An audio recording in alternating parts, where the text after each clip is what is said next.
LeBrocq, managing partner of Garces, Grabler, and LeBrocq, here on our podcast, Victim to Victory, Triumph Over Tragedy. I'm here today with professional mixed martial artist, Eric Nolan. Thanks for coming, Eric. Yeah, no problem. Thanks for having me. Great to have you here. So, how does one become an MMA fighter? What drew you to become an MMA fighter? I mean, it all started when I was in the Marine Corps. Every weekend at the base, like, there's nothing to do. You'd go out to the Buffalo Wild Wings and you'd watch the fights. Like, it was a big thing when I was in the Marine Corps. Conor McGregor was like the big star. So every weekend we'd go out to the bar and watch the fights. And I just remember telling all my buddies, like, I could do this. You know, this is something I really feel like I can do. And it's something I've always, like, even in high school wrestling, just really had a passion for. All right, it's one thing to watch an MMA fight and say, I think I can do that. Not too many people could actually pull that off. So how did you start? Did you start fighting in the Marine Corps? Did you start training then? How did the training and how did everything begin? Yeah, so in the Marine Corps, you know, you do hand-to-hand combat training and, you know, you fight around with the other Marines with you. But I remember I was approaching the end of my contract and starting to think about life in the future, like what I'm going to do. And I remember seeing this ad on my Instagram, Donald Cerrone's Cowboy Fight Series, and they were looking for fighters. And I had a couple beers in me one night, and I just sent them a message, and I was like, this is my weight, I'll fight anybody. And before you know it, fight date came up, and I just walked in the cage and fought. And that was my first fight. And I didn't really have an MMA team. I didn't really have a coach or a manager or anybody that, like, said, hey, this is not how you're supposed to do this. I was just in really good shape from the Marine Corps. I was training every day, and that's how it all started. So how old were you when you got out of the Marine Corps and you had your first fight? I was 21. All right, so you're still a young man, and then you started training. How old are you now? I'm 27. All right, so 6 years down the road. Explain a little bit of that course. How does one become an MMA fighter? First you were an amateur, and then you turn pro. So take us down the road. Yeah, so you start off as an amateur, and you're testing the waters, you know. So when I moved back to Jersey after I got out of the Marines, I started looking around at MMA gyms, and, you know, I found my home, and then I was like, I want to fight. I want to fight, I want to fight. And then, you know, you have to learn the jiu-jitsu, the wrestling, the striking, boxing, kickboxing, and it's this whole big world of different techniques and stuff you got to learn. And then the fights you take as an amateur, they're meant to test to see where you're at, you know. And then I was blowing through guys in the amateur scene. I was the #1 fighter as an amateur in Jersey, and there was nothing left for me as an amateur. Right. And that's when I made the jump to becoming a pro fighter. And what was the time frame of that? How long were you an amateur before you made the jump? So we had COVID that obviously set me back a year, but from my first fight to my first pro fight, I think it was only like 2 years. Okay, and that's a big jump. Yeah, I was very active on the amateur scene.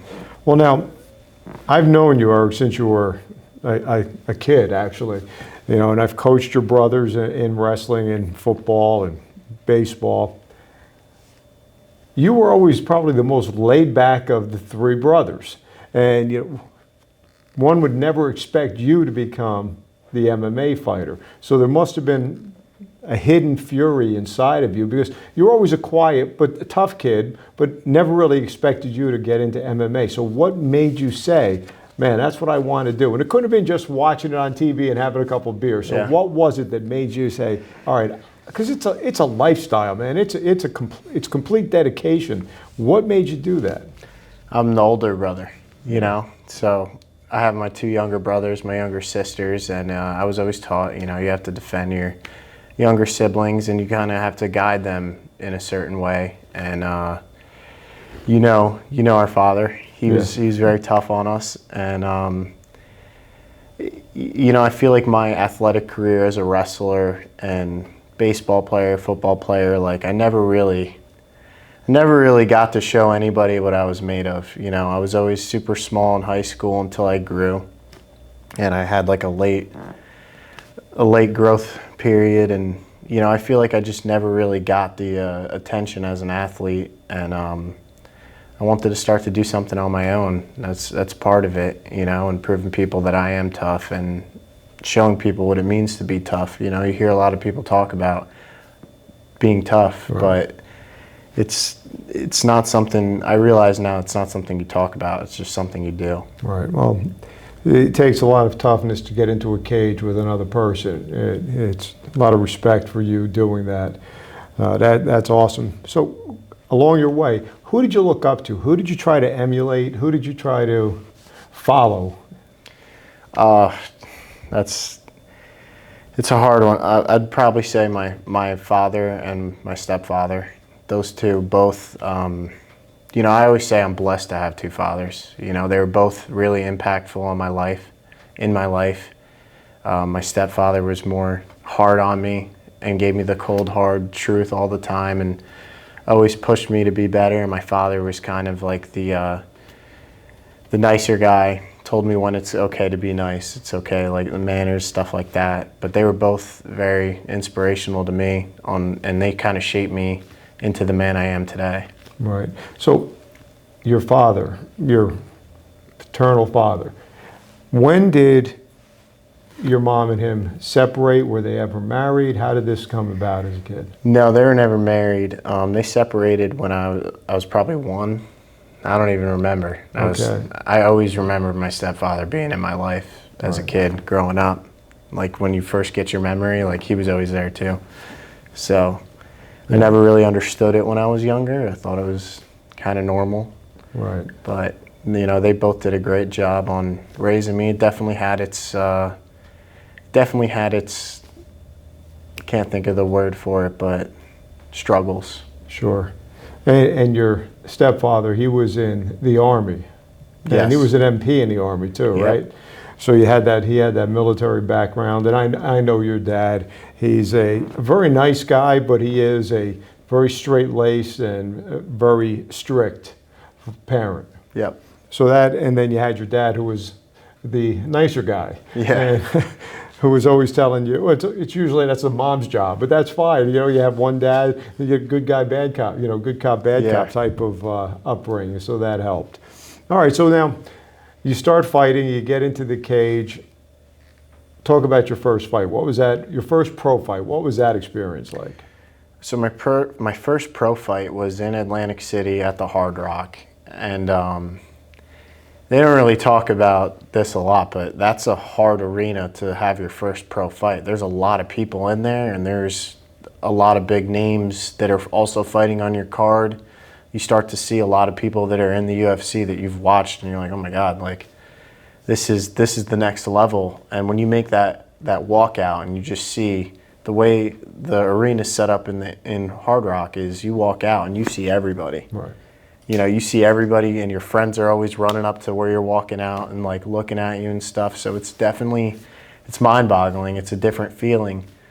But when you get into the cage and the cage door shuts and that bell rings and the first punches are thrown, I'm locked in. I don't hear anything else. I only hear my coaches, and every once in a while I hear somebody say something, but it's the craziest feeling ever. Like, you get such an adrenaline rush from it.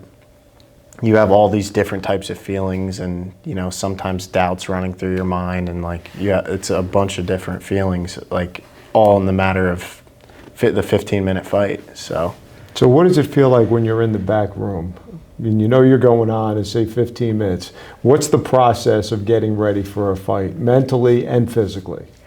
So the more experience is a big thing with that alone. You know, fighting in the cage alone, that experience, but also just being in the back and going through that process so many times, it's different, man. It's just like your phone's blowing up, you're getting texts from people, good luck, good luck, good luck, and you're not trying to look at it. Right.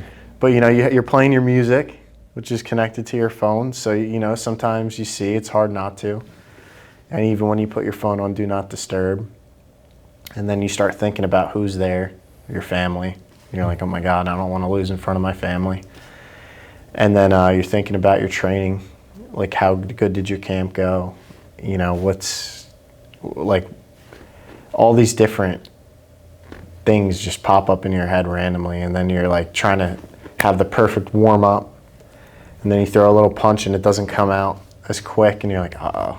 Like, and then it starts coming back, and then you start gaining confidence, and then they come up and they get you. They knock on the door and they're like, Nolan, let's go.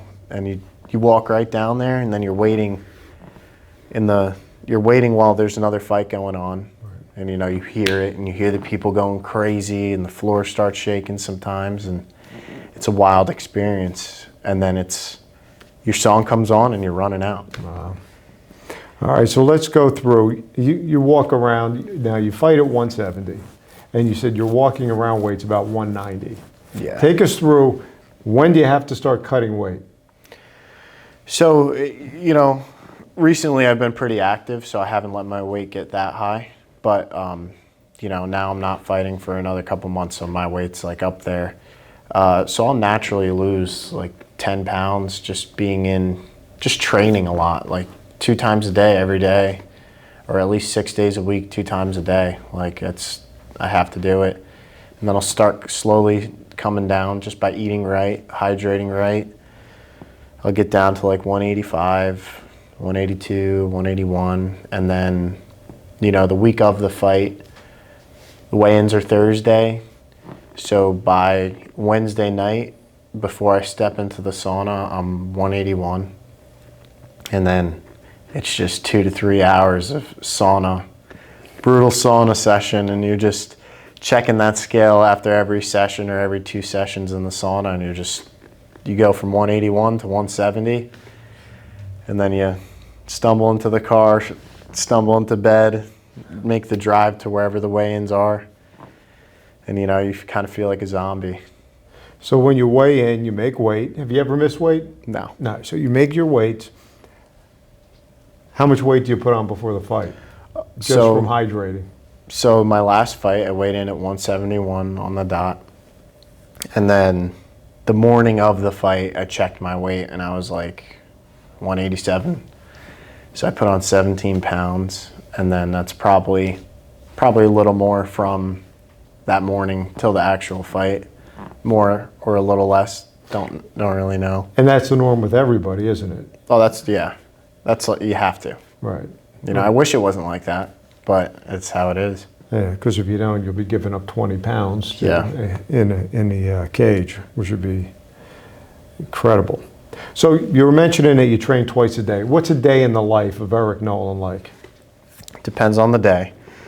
But let's say a Monday, I usually have a striking session in the morning where I'm with my striking coach, and then I'll have a strength and conditioning session right after that. Then I'll eat, rehydrate, and then I'm back at the gym at night from 7 to 9. A Tuesday will just be a striking session in the morning, training and sparring at night. Tuesday's more of like a big glove boxing sparring. A Wednesday, a cardio conditioning with my strength and conditioning coach, and then another striking session, and then another striking session at night. And then a Thursday is another sparring day for us. So I'll do my striking session in the morning, sparring session at night. Friday, another strength and conditioning session in that. So my Mondays and Fridays and Wednesdays are loaded with 3 sessions. And then Saturdays is just a sparring day. Sunday's my rest day. Well, at least you get a rest day, right? Yeah. Sunday's a rest day, but it's weird because when you're in camp, you know, you're always thinking like, is my opponent training? Like, you know, I have to do something, like, you know, so sometimes I'll go on a run. Sometimes I'll go to the gym and hit the bag. You know, it all depends on the feeling. So for people who don't know, how long is a round? 5 minutes. And how many rounds? 3 if it's a regular fight, 5 if it's a championship fight. Now 5 minutes is that's an eternity to fight. How does anyone get themselves in condition to to punch, kick, and move, grapple for 5 minutes. Now, look, I wrestled in high school, and just 2 minutes of wrestling, when you're pushing against somebody and they're pulling, it's exhausting. So how tough is it to get ready for 3 5-minute rounds or a championship fight like you have coming up for 5-minute rounds? You got to get a strength and conditioning coach, you know, and you have to get a good one. I have Carmine. He is the strength and conditioning coach at Iron House Performance Center. He used to be Frankie Edgar's strength and conditioning coach, and I just trust him. You know, ever since I started working with him, it's been night and day. You know, I'm not worried about going out in the fight and getting tired, but also a lot of it is pushing hard and sparring. You know, it gives you the most realistic cardio conditioning that you're going to use in your actual fight. You know, you could do all the strength and conditioning in the world. If you're not used to wrestling for that amount of time and getting hit, and like being hit and going backwards is tiring in itself. You know, now you're getting punched in the face. You know, you're getting sprawled on.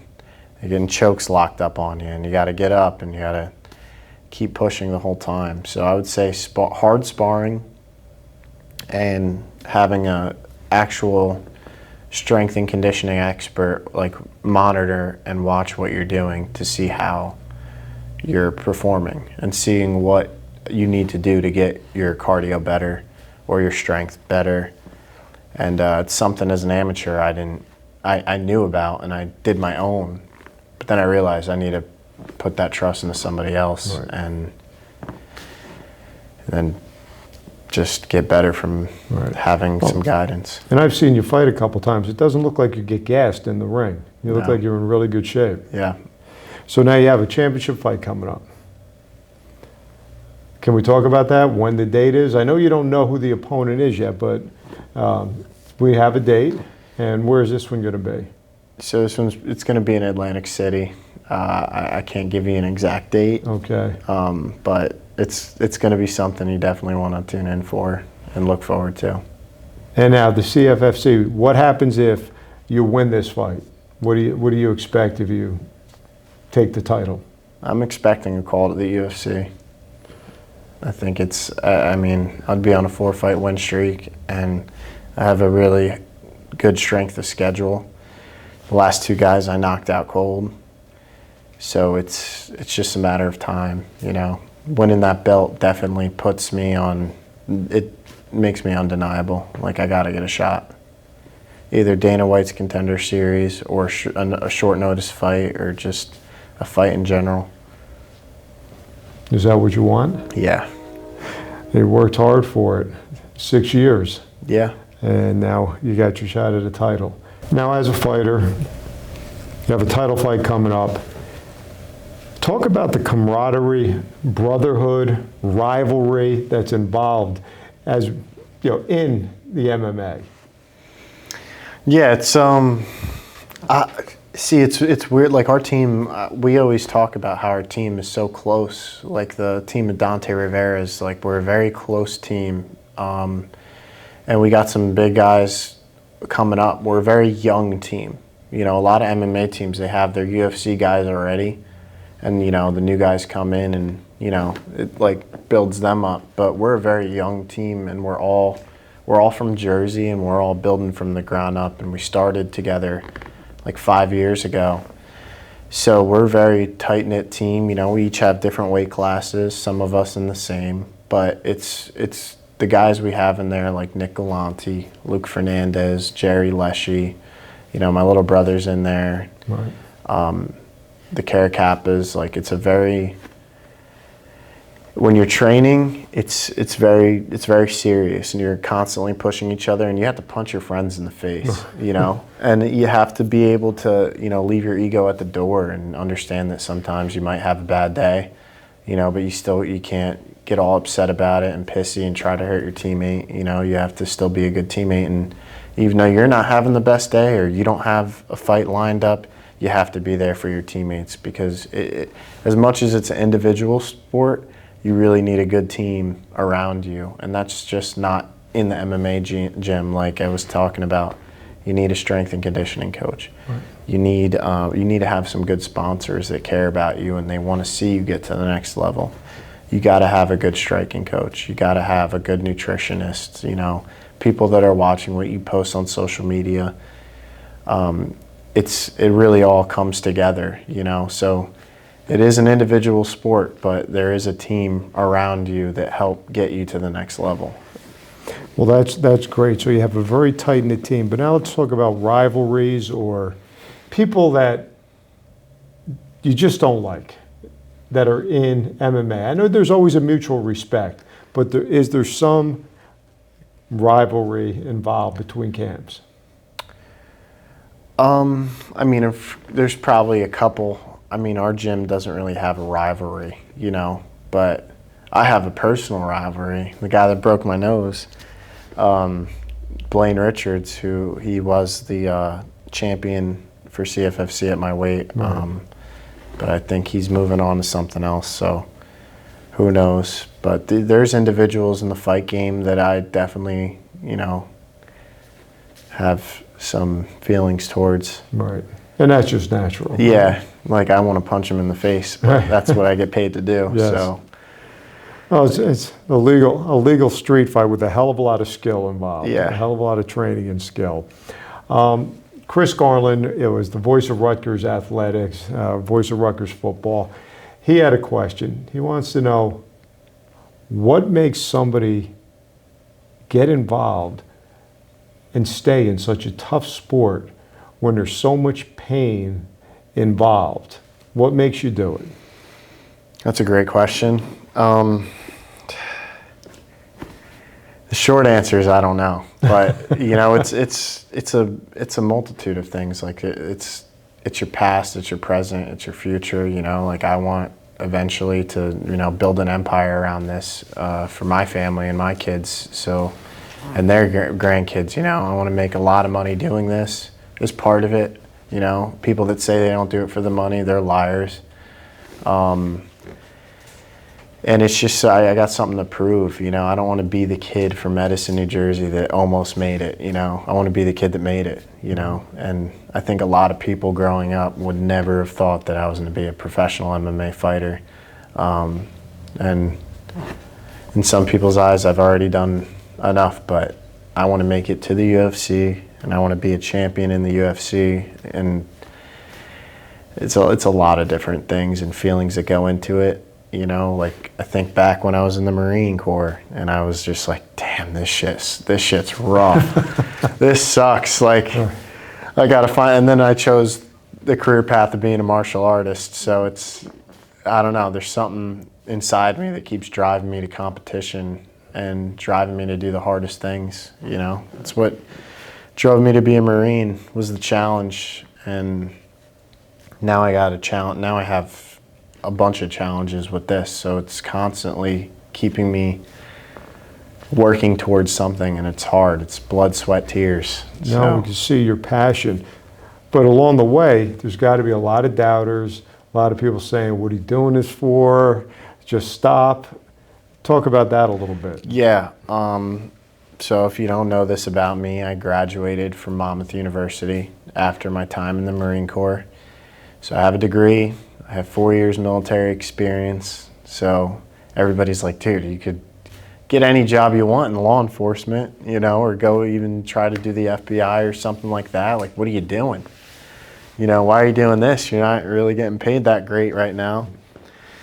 And it's a dream, you know. It's the American dream. Like, it's my American dream. It's something I still believe in, and it's something I built by myself from the ground up. And I've had help along the way, but I chose to do this, and nobody in my family or nobody that was inspirational to me is an MMA fighter. Like, I'm the first. Right. So. Well, there's been some setbacks along the way. I was at the fight when you had your nose broken, and I was so impressed with your toughness because I saw your nose get shattered.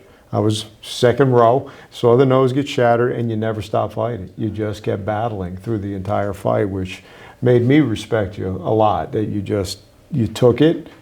Had to hurt like hell, obviously. I've had my nose broken several times, so I know it's not fun. and you just kept fighting. Other setbacks, where does that toughness come from? Where is that inside and why? I mean, I made promises and I intend to keep those promises. You know, I promised a bunch of boys I was in the Marine Corps with that I will make the UFC. And, you know, I promised my family I'd graduate college, and I promised myself I'd be a Marine. So I made 2 of those promises. Graduated university, finished the Marine Corps, and the only promise I have left to keep is making it to the UFC. And you know, I see stuff on social media now all the time of like these kids that, you know, they want to be tough. I don't talk about being tough. I just do it. You know. That's the answer. You don't have to talk about it. You've proven it. Anything else you want to share with us about how you got there? If you were going to give some advice to any young kid about being successful in life, what would that be? Finding passion for something, you know, and then keeping it to yourself. Don't tell a lot of people about like, oh, this is what I want to do. Just do it, because I think that was a mistake I learned early on, was telling people like, oh, this is what I'm going to do, you know, and then you start to hear the doubters, and then you start to hear, you know, people even close to you, family members are like, I don't know about that, you know, and then you start getting guidance from people that you really don't want to be like, but it sits in your mind and stuff. So I would say that if you find something you're really passionate for and you find something that you're really in love with, just keep doing it. You know, you could make a lot of money doing a lot of different things in this world, in today's society, you know. So just keep it to yourself for a little bit until you make it, and then people will know. It was our pleasure having Eric Nolan, professional MMA fighter, on the show today, who epitomizes grit and perseverance. Thanks for coming on the show, Eric. Thank you for having me.